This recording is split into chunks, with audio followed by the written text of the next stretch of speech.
오성 수강생 여러분, 지난 한 주간도 평안하셨나요?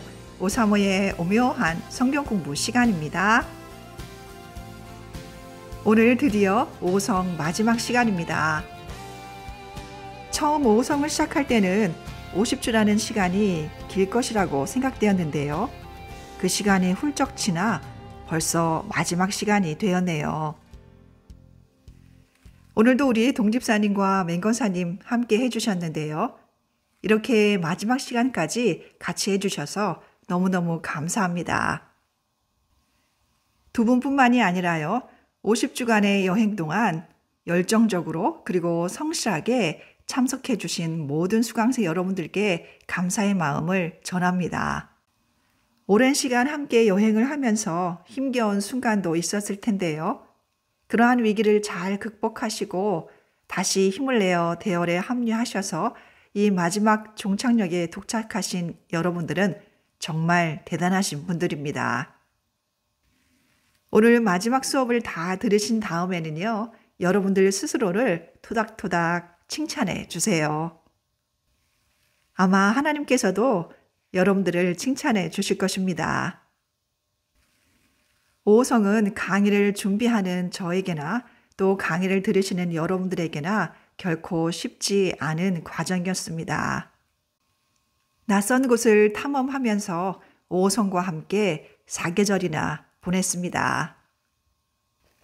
그 오랜 시간 동안 단 한 번의 사고도 없이 매주 같은 시간에 강의를 들려드릴 수 있었던 것은 저를 비롯해서 많은 분들의 수고 덕분입니다.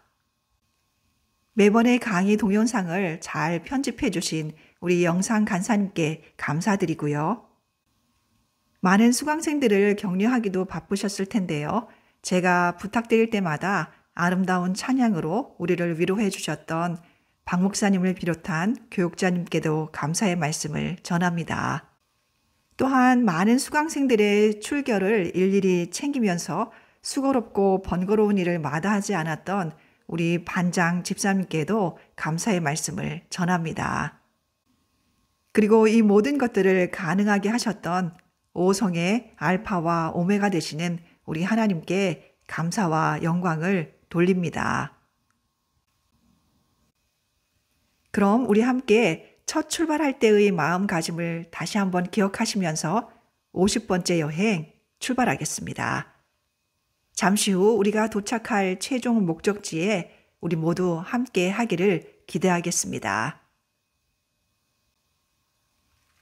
먼저 오늘 우리가 공부할 내용의 주제가 되는 오늘의 말씀을 함께 찾아 읽겠습니다. 시편 65편 4절 말씀입니다. 주께서 택하시고 가까이 오게 하사 주의 뜰에 살게 하신 사람은 복이 있나이다. 우리가 주의 집 곧 주의 성전의 아름다움으로 만족하리이다. 아멘. 지난 시간에 우리가 바로 하나님께서 선택하시고 하나님의 영으로 임재하게 하신 하나님의 성전이라는 사실을 확인하였습니다. 그렇다면 이처럼 놀라운 은혜와 축복을 주신 하나님께 우리는 어떻게 반응해야 할까요? 오늘 우리는 성경에 등장하는 몇몇 그룹의 사람들에 대해 공부하면서 그들을 통해 도전을 받게 될 것입니다.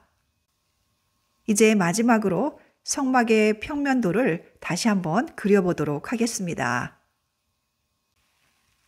그동안 여러 번 그려보셨기 때문에요. 이제는 도움이 없이도 여러분 스스로 뚝딱 그려내실 수 있을 것 같네요. 성막의 뜰은 길이가 100규빗, 폭이 50규빗 크기의 직사각형 모양이었고요. 20규빗 크기의 문이 동쪽에 위치하고 있었죠. 그리고 성막뜰의 정중앙으로부터 서쪽으로 30규빗 크기의 성소가 자리하고 있고요. 그 공간의 3분의 1 지점을 표시해서 성소와 지성소를 나누어 줍니다. 성막의 뜰에 번제단과 물두멍도 표시해 주시고요. 성소 안에 있던 3가지 성물들과 지성소 안에 있던 언약궤도 표시해 보시기 바랍니다. 네, 여러분도 다 그리셨죠? 오늘 그린 그림은 왠지 이전에 그렸던 그림보다 더 아름답게 느껴지네요. 우리는 그동안 성막을 공부하면서 하나님께서 우리를 왕 같은 제사장으로 삼아주시고 그분의 거룩한 임재의 자리로 초대해 주셨다는 사실을 알게 되었습니다. 당신은 하나님의 그 초대에 응답하셨나요? 당신이 그린 성막의 그림을 다시 한번 들여다보십시오. 성막 안 당신의 위치는 어디인가요? 고린도전서 15장 6절을 함께 찾아 읽겠습니다. 그 후에 500여 형제에게 일시에 보이셨나니 그 중에 지금까지 대다수는 살아있고 어떤 사람은 잠들었으며. 지금 읽은 구절에서 몇 명의 사람들이 그리스도의 부활을 목격하였다고 기록하고 있나요? 네, 그렇습니다. 500여 명이라고 기록하고 있지요. 이 숫자는 500명 이상의 사람들을 의미하고요. 그리스도인들의 그룹을 나타내는 수로는 매우 큰 숫자임에 틀림없습니다. 그리고 이 사람들은 어떤 이름으로 불렸나요? 그렇죠. 그들을 형제라고 부르고 있습니다. 그들을 형제라고 부른 것은 무엇을 의미할까요? 그들이 형제라고 불렸다는 것은 그들이 예수 그리스도를 믿고 구원받은 사람이라는 것을 뜻하는 것이겠지요. 500명이 넘는 많은 사람들에 대해 이야기하고 있지만 우리가 그들에 대해 알 수 있는 것은 오직 그들이 구원받은 사람들이라는 사실뿐입니다. 다시 말해서 그들은 동쪽에 있는 문을 통해서 성막 안으로 들어왔고요. 번제단에서의 예수 그리스도의 대속을 통해 구원을 받은 사람들이라는 뜻입니다. 이제 여러분들이 그린 그림의 번제단 앞에 500명의 형제들이라고 적어 보십시오. 이제 또 다른 그룹의 사람들을 살펴볼 텐데요. 누가복음 10장 1절과 2절을 찾아볼까요? 함께 읽겠습니다. 그 후에 주께서 따로 70인을 세우사 친히 가시려는 각 동네와 각 지역으로 둘씩 앞서 보내시며 이르시되 추수할 것은 많되 일꾼이 적으니 그러므로 추수하는 주인에게 청하여 추수할 일꾼들을 보내주소서 하라. 지금 읽은 구절을 통해서 예수님께서 따로 70인을 세우셨고 예수님께서 가시려는 각 동네와 각 지역으로 그 사람들을 둘씩 짝을 지어 보내셨다는 사실을 알게 되었습니다. 이곳에는 70이라는 숫자가 등장을 하네요. 그리고 그들과 하나님과의 친밀감의 깊이에 대해서는 우리가 어떻게 말할 수 있을까요? 그에 대해서는 1절에서 말하고 있는 따로 세우사라는 단어에서 찾을 수 있을 것 같습니다. 예수님께서 그들에게 특별한 임무를 맡기시기 위해 그들을 지명하시고 임명하셨다는 뜻인데요. 이러한 사실을 통해서 우리는 그들이 성막의 좀 더 깊은 곳으로 다가갈 수 있도록 초대받은 사람들이라는 사실을 알 수 있습니다. 우리는 이 사람들을 70인의 추수할 일꾼이라 부르겠습니다. 그리고 여러분들이 그린 그림의 성별의 위치, 그러니까 물두멍 앞에 70인의 추수할 일꾼이라고 적어 넣으시겠어요? 이제 우리는 또 다른 그룹의 사람들을 만나볼 텐데요. 그들에 관한 이야기는 마태복음 26장 17절부터 30절에서 찾을 수 있습니다. 함께 읽겠습니다. 무교절의 첫날에 제자들이 예수께 나와서 이르되 유월절 음식 잡수실 것을 우리가 어디서 준비하기를 원하시나이까? 이르시되 성한 아무에게 가서 이르되 선생님 말씀이 내 때가 가까이 왔으니 내 제자들과 함께 유월절을 내 집에서 지키겠다 하시더라 하라 하시니 제자들이 예수께서 시키신 대로 하여 유월절을 준비하였더라. 저물 때에 예수께서 12 제자와 함께 앉으셨더니 그들이 먹을 때에 이르시되 내가 진실로 너희에게 이르노니 너희 중에 한 사람이 나를 팔리라 하시니 그들이 몹시 근심하여 각각 여짜오되 주여 나는 아니지요. 대답하여 이르시되 나와 함께 그릇에 손을 넣는 그가 나를 팔리라. 인자는 자기에 대하여 기록된 대로 가거니와 인자를 파는 그 사람에게는 화가 있으리로다. 그 사람은 차라리 태어나지 아니하였더라면 제게 좋을 뻔하였느니라. 예수를 파는 유다가 대답하여 이르되 랍비여 나는 아니지요. 대답하시되 내가 말하였도다 하시니라.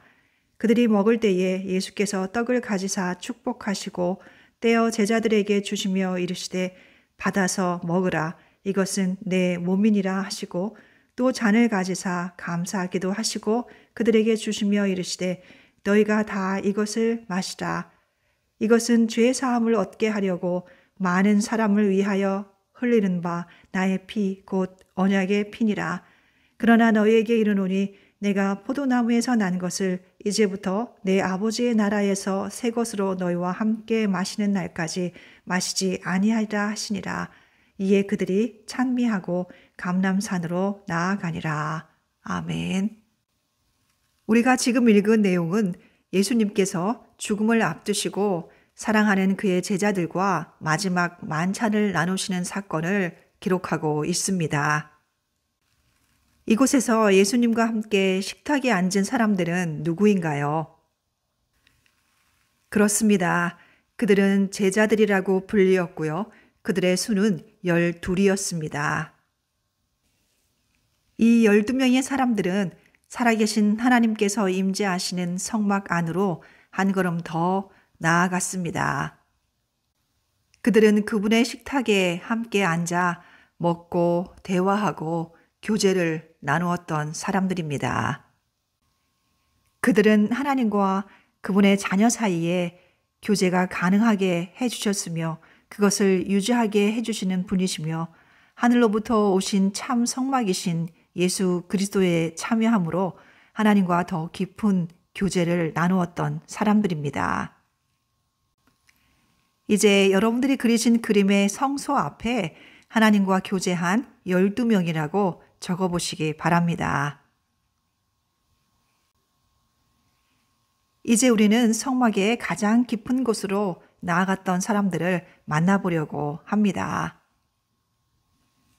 먼저 마태복음 17장 1절부터 8절에서 그들을 만나볼 수 있는데요.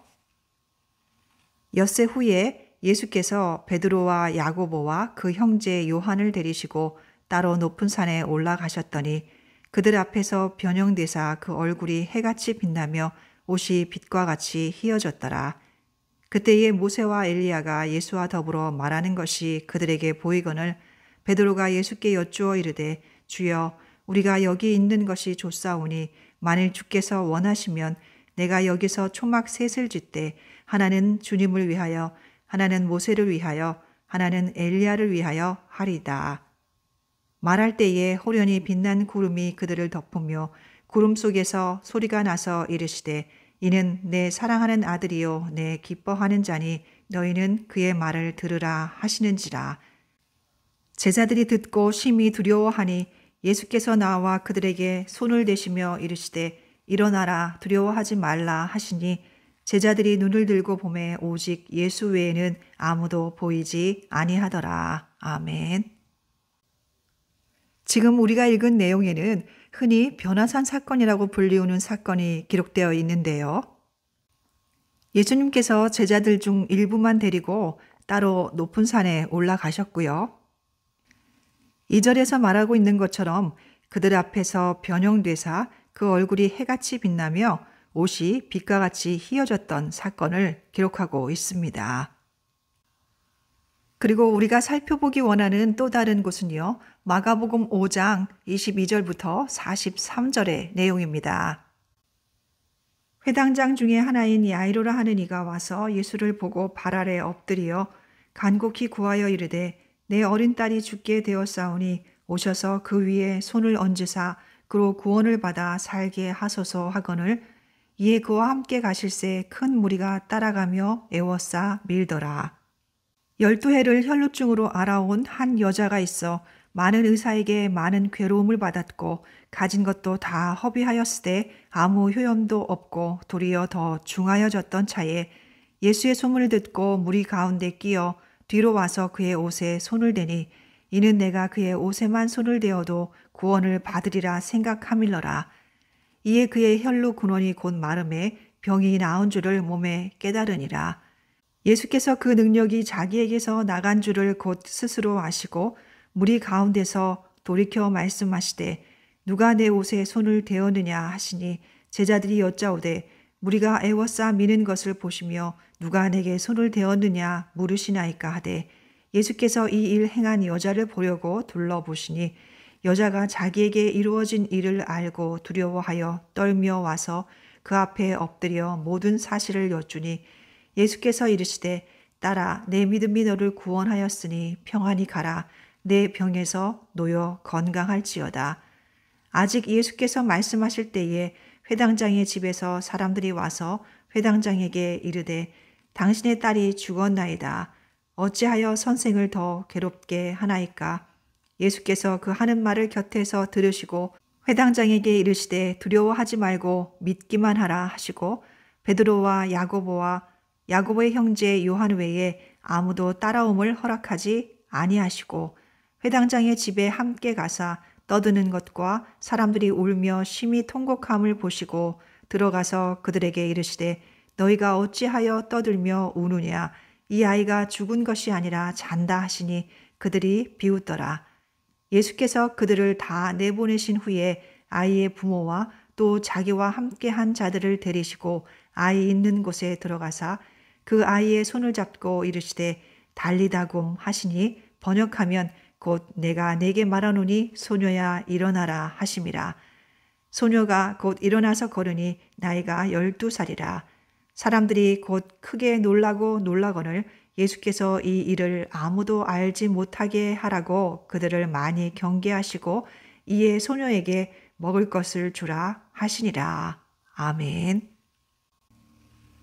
예수님께서 회당장 야이로의 12살 된 딸을 죽음에서 다시 살리시는 그 사건의 현장에도 초대되었던 소수의 사람들이 있었습니다.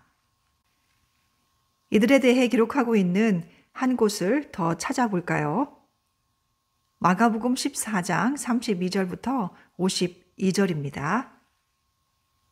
그들이 겟세마네라 하는 곳에 이름에 예수께서 제자들에게 이르시되 내가 기도할 동안에 너희는 여기 앉아 있으라 하시고 베드로와 야고보와 요한을 데리고 가실새 심히 놀라시며 슬퍼하사 말씀하시되 내 마음이 심히 고민하여 죽게 되었으니 너희는 여기 머물러 깨어있으라 하시고 조금 나아가사 땅에 엎드리어 될 수 있는 대로 이때가 자기에게서 지나가기를 구하여 이르시되 아빠 아버지여 아버지께는 모든 것이 가능하오니 이 잔을 내게서 옮기시옵소서. 그러나 나의 원대로 마시옵고 아버지의 원대로 하옵소서 하시고 돌아오사 제자들이 자는 것을 보시고 베드로에게 말씀하시되 시몬아 자느냐 내가 1시간도 깨어있을 수 없더냐 시험에 들지 않게 깨어있어 기도하라 마음에는 원이로되 육신이 약하도다 하시고 다시 나아가 동일한 말씀으로 기도하시고 다시 오사 보신즉 그들이 자니 이는 그들의 눈이 심히 피곤함이라. 그들이 예수께 무엇으로 대답할 줄을 알지 못하더라.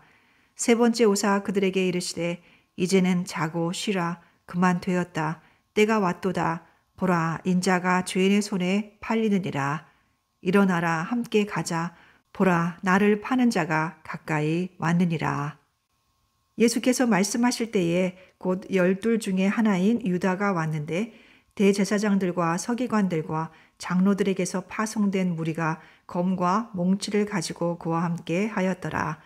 예수를 파는 자가 이미 그들과 군호를 짜 이르되 내가 입맞추는 자가 그이니 그를 잡아 단단히 끌어가라 하였는지라. 이에 와서 곧 예수께 나와 라비여 하고 입을 맞추니 그들이 예수께 손을 대어 잡거늘 곁에 서 있는 자 중에 한 사람이 칼을 빼어 대제사장의 종을 쳐 그 귀를 떨어뜨리니라. 예수께서 무리에게 말씀하여 이르시되 너희가 강도를 잡는 것 같이 검과 몽치를 가지고 나를 잡으러 나왔느냐? 내가 날마다 너희와 함께 성전에 있으면서 가르쳤으되 너희가 나를 잡지 아니하였도다. 그러나 이는 성경을 이루려 함이니라 하시더라. 제자들이 다 예수를 버리고 도망하니라. 한 청년이 벗은 몸에 배 혼니부를 두르고 예수를 따라가다가 무리에게 잡힘에 배 혼니부를 버리고 벗은 몸으로 도망하니라. 아멘. 예수님께서 십자가를 지시기 전 깊은 고통과 슬픔 가운데 하나님께 간절히 기도하셨던 그 겟세마네에도 함께하였던 소수의 사람들이 있었습니다. 그들은 예수님의 제자 중 베드로, 야고보, 요한 이 세 사람이었습니다. 그들은 회당장 야이로의 집에서 부활의 참 능력을 목격하였고요. 변화산에서 이는 내 사랑하는 아들이요 내 기뻐하는 자라 말씀하시는 하나님의 음성을 들었습니다. 그리고 땀방울이 핏방울이 되도록 기도하신 예수님의 깊고 깊은 기도의 현장에도 함께 하였습니다. 이제 여러분들이 그리신 그림의 지성소 앞에 은혜 입은 3인이라고 기록해 보십시오. 우리가 그들을 향해 은혜 입은 자들이라고 말하는 이유를 당신은 아마도 짐작할 수 있을 것입니다. 우리가 앞에서 읽었던 내용들에서 발견할 수 있는 그들의 모습을 다시 한번 떠올려 보십시오. 그들은 예수님께서 이 땅에 오신 진정한 목적을 제대로 이해하지 못하였고요. 예수님의 능력을 의심하였습니다. 예수님께서 깊은 고뇌 가운데 땀방울이 핏방울이 되도록 기도하실 동안에도 그들은 육신의 연약함을 이기지 못하고 잠이 들어 버렸습니다. 게다가 예수님께서 잡히셨을 때 그들은 모두 도망가 버리고 말았습니다. 그들이 지성소 안에서 주님과 놀라운 축복된 교제를 나눌 수 있었던 것은 전적으로 하나님의 은혜임을 확인할 수 있습니다. 하나님께서 죽기까지 사랑하셨던 모든 사람들보다 그들을 더 사랑하신 것은 아닙니다. 하지만 그들이 그토록 크고 놀라운 은혜를 입게 된 이유는 무엇일까요? 아마도 마음을 꿰뚫어 보시는 하나님께서 하나님을 사랑하며 간절히 찾는 그들의 마음을 보셨기 때문일 것입니다. 그리고 그들이 오직 하나님만을 그들의 유일하며 지극히 큰 상급으로 여기고 있다는 사실을 아셨기 때문일 것입니다. 이제 당신이 그린 그림을 다시 한번 들여다보십시오. 성막 안에 위치한 네 그룹의 사람들을 살펴보았는데요.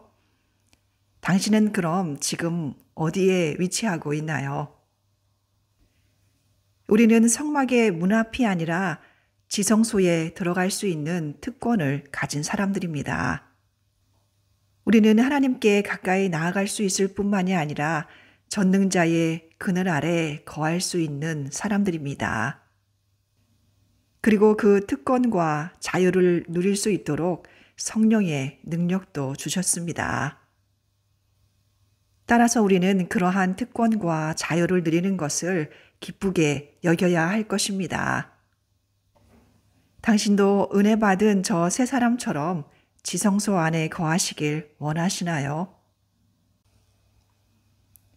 그렇다면 빌립보서 3장 10절의 말씀을 당신의 고백으로 만드십시오. 당신도 그리스도와 그 부활의 권능과 그 고난에 참여함을 알고자 하여 그의 죽으심을 본받기 원하시나요? 진정으로 그분을 안다는 것이 무엇인지, 그분의 크신 현존 안에 무릎 꿇는 특권이 무엇인지 알기 원하시나요?